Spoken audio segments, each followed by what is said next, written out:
Hi, Taurus.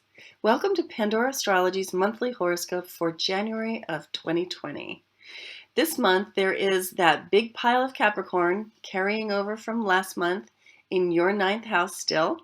We're going to talk about that. We're going to talk about Venus, Mercury, and Mars. Julia will be in charge of that department.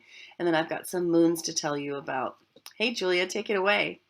All right, Jamie. So, Taurus, this month, Mars is going to be in your eighth house for most of the month because it enters Sagittarius on January 3rd, which correlates with your eighth house. And that means it's going to be spending a lot of time in the house of intimacy and shared resources. So, because wherever we have Mars is where we feel driven, you might feel driven to sort of increase intimacy even more deeply in your relationship if you're in one. Now, Mars is also where we can come across some conflict too. So you may have to watch out for conflict over shared resources of all kinds. So this could include money that you share with your partner or maybe with your family. And it's also the house of debt too. So maybe you're going to be driven to find ways to reduce debt in your life as well. Now, I'm going to talk about Venus next. And Venus, the planet of art and beauty and love, she begins this month in your 10th house of career, which is a really great time for getting along with the people you work with or gaining the favor of your boss and other authority figures in your life. Then Venus enters your 11th house on January 13th, and that's the house of groups. So you're going to find pleasure in spending time with any groups that you're a part of or just getting together with lots of your friends. Now, I'm going to talk about Mercury next because it's the planet of thinking, it's the planet of communication, and Mercury begins this month in your ninth house, and that's the house of the higher mind.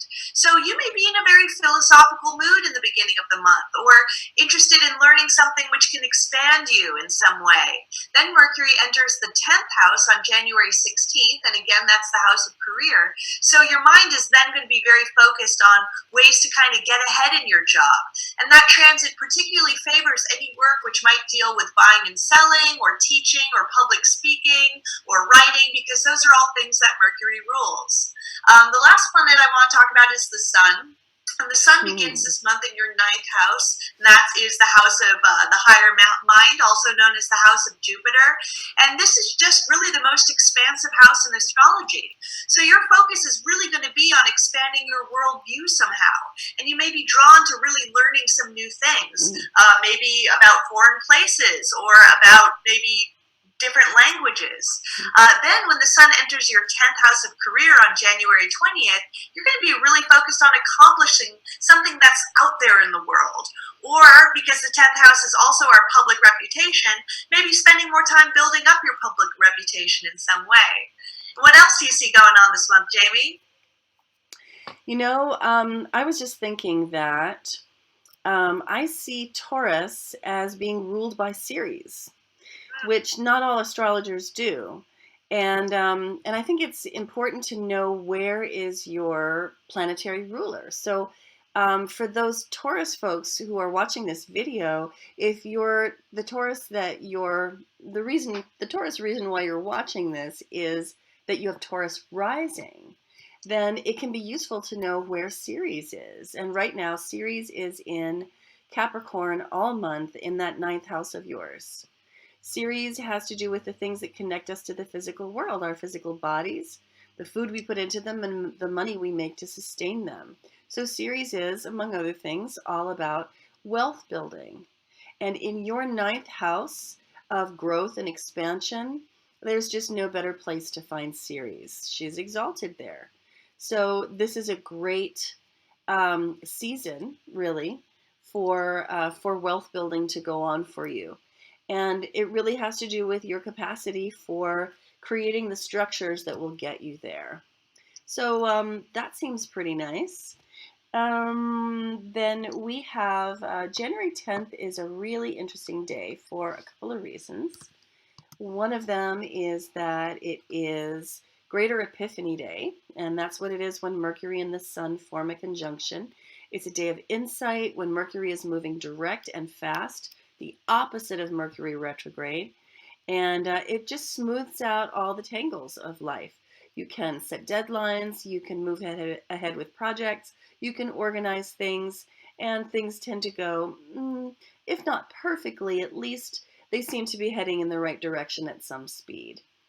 Now, also on the 10th, a couple of other things. One is that Uranus is direct in your sign of Taurus, right here in your first house. Now, this is going to go on for about another 6 years.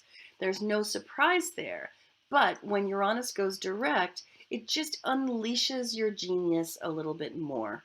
So this month, you might find that that sort of pops open, and you might say your mind, exits the box in a good way around the 10th.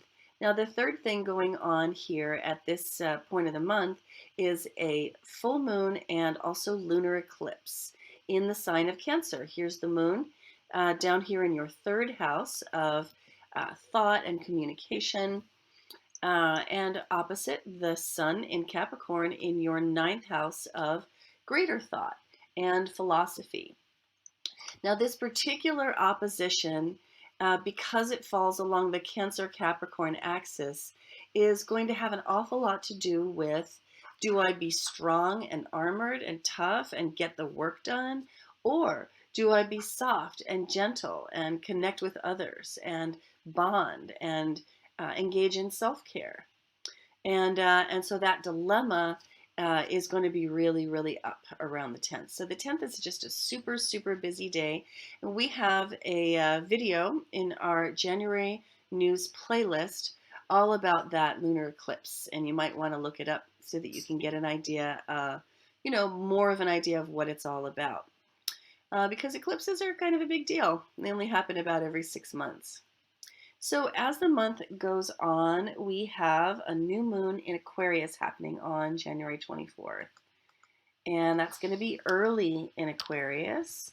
And that falls in your 10th house. And if you're wondering why this area is so big with these funny little lines instead of straight lines, it's because this software can barely cope with the pile of Capricorn that's happening in the 9th house. And so the 10th house looks really small. It isn't, it's a normal size. It's just the software is struggling to draw everything that belongs there. So this 10th house is where the sun and the moon are going to meet up in a conjunction at 4 degrees of Aquarius, right there in your career arena. Now, new moons are times of beginnings, planting seeds, getting started, and beginnings happen in the dark, right? But then the light will gradually begin to increase. And this is also the season that the pagans call Brigid, which is where the name Bridget came from, by the way. And it's also called Candlemas. It's a time for lighting candles and celebrating that the light is increasing and that the dark of winter is finally over. So there are some beautiful themes there that would seem to dovetail. In your career, lighting candles, sparks of light, the increasing of light, and the feeling of new beginnings and planting seeds. Yeah, some pretty nice stuff. That pretty much says to me that if you were interested in an astrology reading this month, I would definitely focus on the mission orders reading if I were you. And I think I probably said that last month too, which makes sense because, you're in the career area of things are happening there. That's where things are popping. And that's always where it's best to get advice while it's pertinent, while it's hot. And Julia and I are available. We'd love to see you. Let's see, is there anything else I want to say, Julia? Are we all good?